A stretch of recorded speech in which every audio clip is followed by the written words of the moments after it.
Hey guys, ShockerCyclone here, and I'm actually going to be doing a review for the first time in at least several years. I know. It's not a toy review because I actually don't have a place to kind of demonstrate it now, because I'm literally making these on my cell phone because my regular camera is either dead and I can't find the charger, or like just dead, like as in it won't work. Um, and fortunately, I have like a Galaxy S10 Plus, which has like a 12 megapixel camera in the front, so you're still gonna be seeing like really good quality video. Um, but it's gonna be a bit wobbly. I try to be steady, but you never know. I do have like a stand that I bought, but the neck is really wobbly and I don't like it. So until I can, unless I can fix that, it's gonna have to be like this for a while. Anyway, so today's review is actually going to be a game review, specifically for Mass Effect Legendary Edition. Now, I have been a Mass Effect fan since 2015, ever since I got into it, and being someone with Asperger's, when you get into something that you when you find something you really like, you really get into it. So basically, I've been playing it nonstop for several years. I've done every class. I've romanced almost everybody I can. There's only like I think a couple that I'm missing, at least in the original trilogy. Um, there's still a couple in Andromeda I still have to do.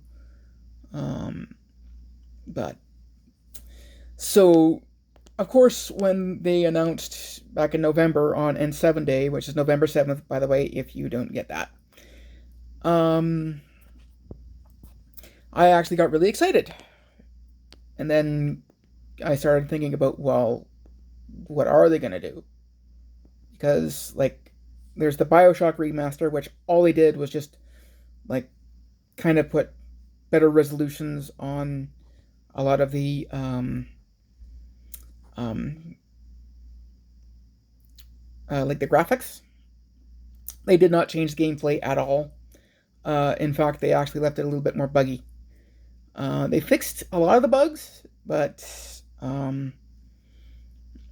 it's still basically a toss-up. Like you could play the original and you know still play the original, and they did not change Bioshock Infinite at all. Basically, they just did the first two games and included all the DLC. That's it. Uh, then Borderlands 1, with that one, what they actually did was they actually put in a mini map, which I like. Actually, I like that a lot because there's a lot of games where I like you cannot see if there's an enemy around you unless you're facing forward because of the compass, or if there's no compass at all. But with a mini map, you can see 360 like where they are in relation to you. Um, and yeah, again, they include all the DLC, uh, upgraded all the graphics, that sort of thing. But Mass Effect, especially Mass Effect 1, was fairly. It still is playable. It is. But compared to the other ones, it was. And don't even get me started on the Mako. uh, but then basically, when we started getting information that Mass Effect 1 was going to be, like, not only have all the graphics redone, but also they were going to be making a lot of changes. And when I say a lot of changes, I mean a lot of changes. A lot that I wasn't actually expecting. They did a little bit for Mass Effect 2 and Mass Effect 3. I don't know. I can't really see a difference. But all three games do have different gameplay elements now. And I'll get into those. So for Mass Effect 1, not only do you have like the upgraded imagery, and now the planets just look breathtaking. One major change they did was they actually got rid of the original default FemShep. Now they're using the default from Mass Effect 3 for all three of them, which I like because I actually prefer that one. I have made some good looking ones, but more often than not, I just prefer go default and that's it. I do prefer to play with FemChat, by the way. Um, and not only that, they also kind of fine tune the Mako. For one good thing they did was they actually added a booster. It doesn't last that long. It's not powerful, but it might be enough to get you over that limit. It'll help me because the Mako is a really, really, really, really odd vehicle. Like they designed it to be dropped from orbit. At least that's what they thought in the game. But they designed all the maps to be really bumpy. So when you have shocks like that on a terrain like that, all you need is one little bump and you're airborne.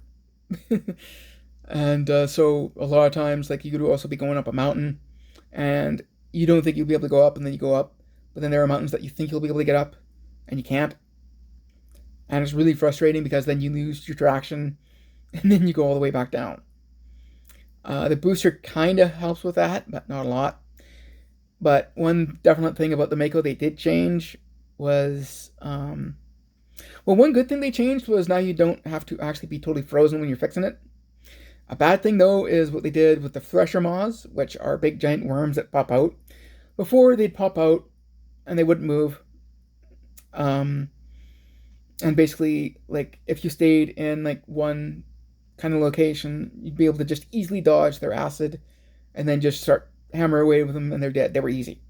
Now, they are unbelievably hard. Like, they'll pop up and then they will fire not one blast of acid, but a spread. So it's like almost unavoidable.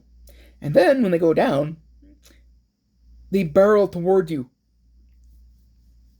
Like, kind of like a graboid from hell. Like, kind of what the graboids are from the Tremors movie, but like, kind of on steroids with massive mandibles and also an acid attack that is almost totally unavoidable. And it doesn't help the fact that you still cannot tell when your cannon is ready to fire.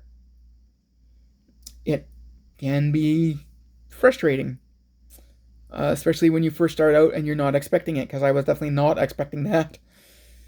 Now, in terms of the actual combat, the recharges are still shit.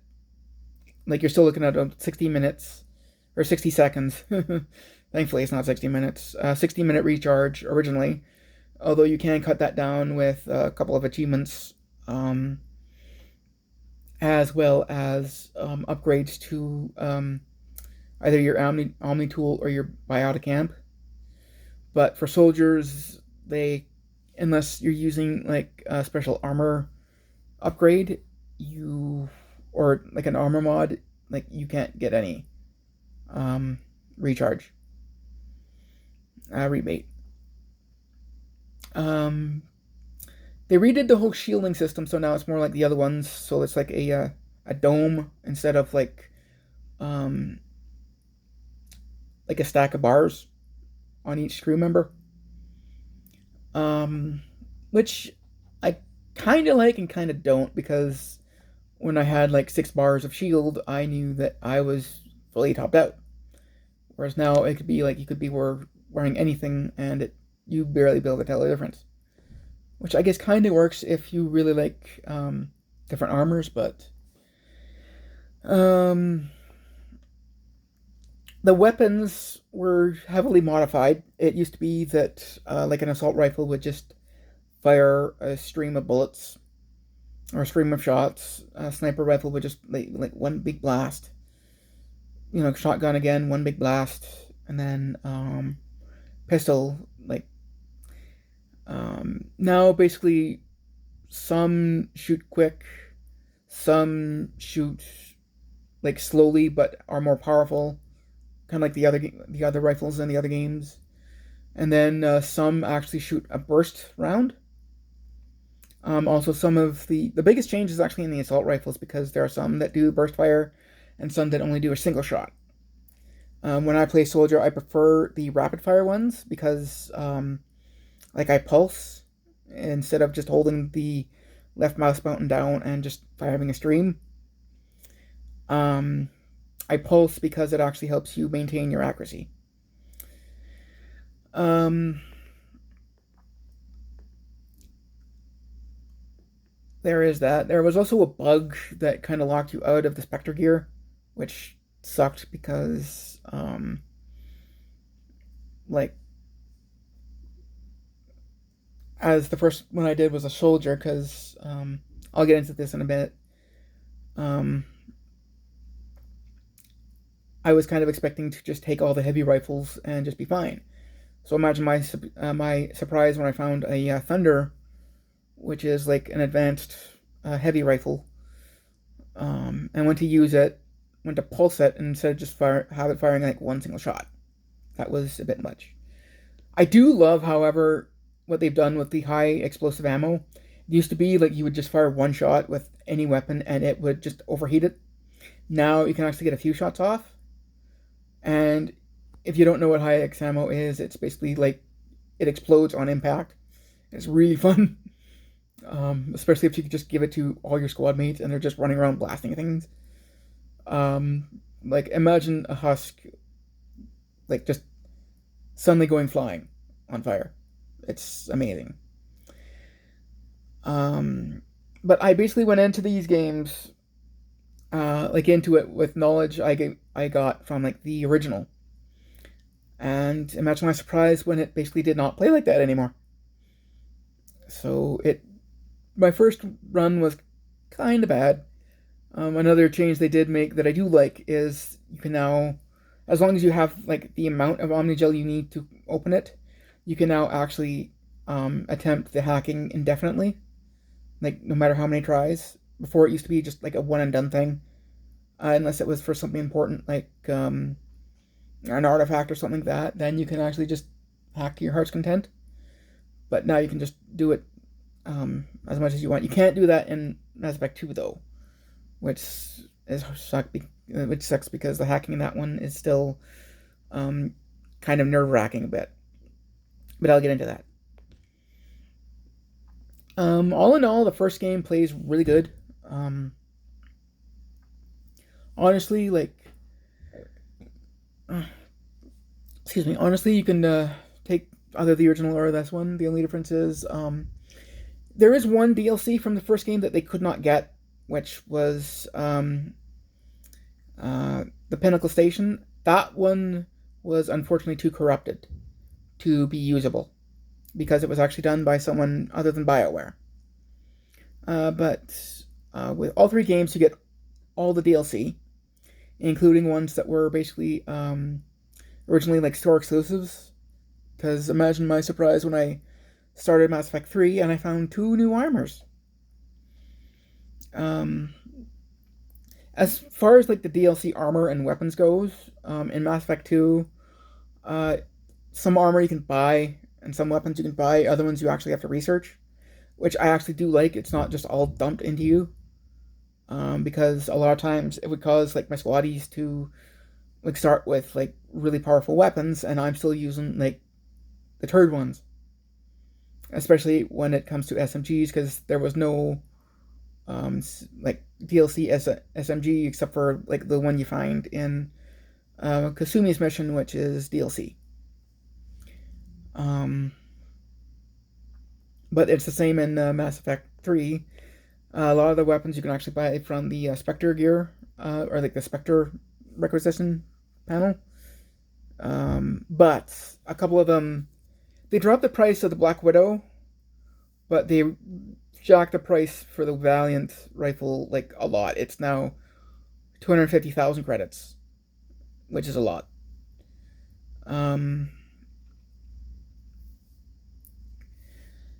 So yeah, but they included all the DLC for that, all the DLC for 2.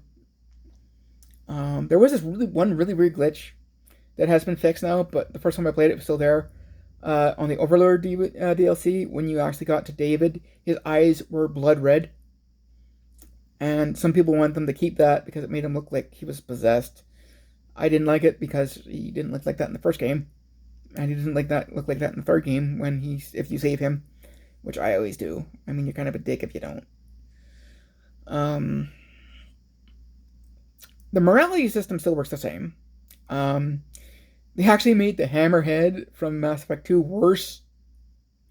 It still is very flimsy, but the sounds they changed are now so grating on the ears. Like, it makes it almost really, really hard to do the missions because it's like nails on a chalkboard.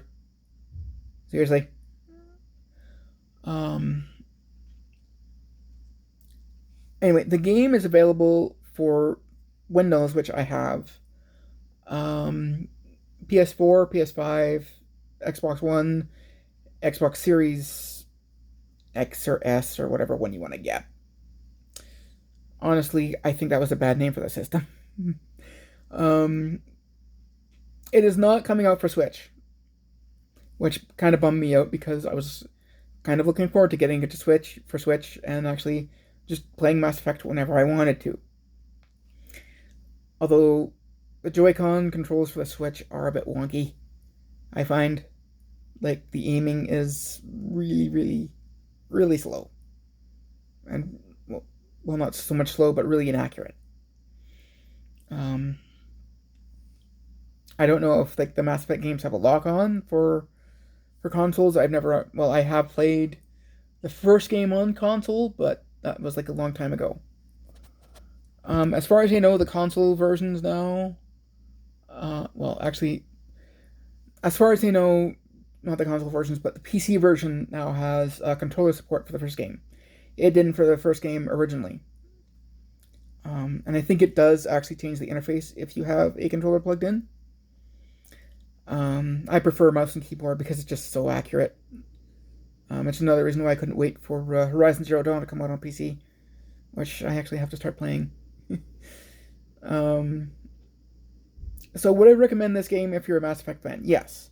Would I recommend this game if you were not a Mass Effect fan? Yes. Another good thing that has really come out of this is people are now giving another look at Andromeda, and in my honest opinion, Andromeda is my favorite game of the series. Like, a lot of people still like Mass Effect 2. I don't. I never did. I always found it so dumb. But now that, a few years have gone by, and especially now with, like, the new Mass Effect game coming out, which is, as far as you know, supposed to be a direct sequel to not only the trilogy but also to Andromeda. People are now giving it another look at it, and Andromeda is good, especially if you use Sarah. Not so much Scott. Scott is boring in terms of his character. I do also want to do a review on Mass Effect Andromeda eventually. Not sure when that's going to come out. I usually do these kind of things on my gaming channel, but my gaming channel did so poorly. So I'm actually just probably going to move everything over here. Like, there are some people that basically just subscribe because they're family, and I don't think they even watch this stuff. I tried sharing the links. Nobody really watched the stuff. A lot of places I shared the links to, apparently you're not allowed to do that. So that's one reason why I want to do the games for YouTube.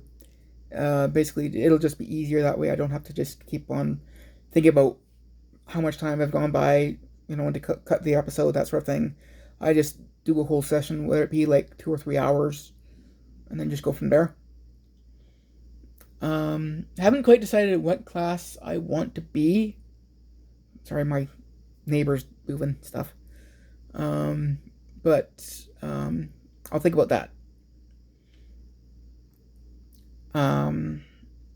Anyway, this is ShockerCyclone signing off. I know it's a long review, but hopefully you found it good. I've stayed on topic, which is rare. It's becoming less common now, but, like, a lot of times I do go off on a tangent, I know. Anyway, guys, this is ShockerCyclone signing off. Hopefully you'll enjoy this video. Please like it, because it'll really help my channel grow. Comments are always welcome, unless they're, like, just, like, spam or something like that. And if you're not subscribed, please subscribe. That'll again really help me out because I do have a lot of good videos. A lot of them are quite old. I've been doing this since 2010, and I want to keep getting back into it. Um, so, see what I said about the tangent? Anyway, guys, this is ShockerCyclone signing off for sure this time. See you next time. Goodbye.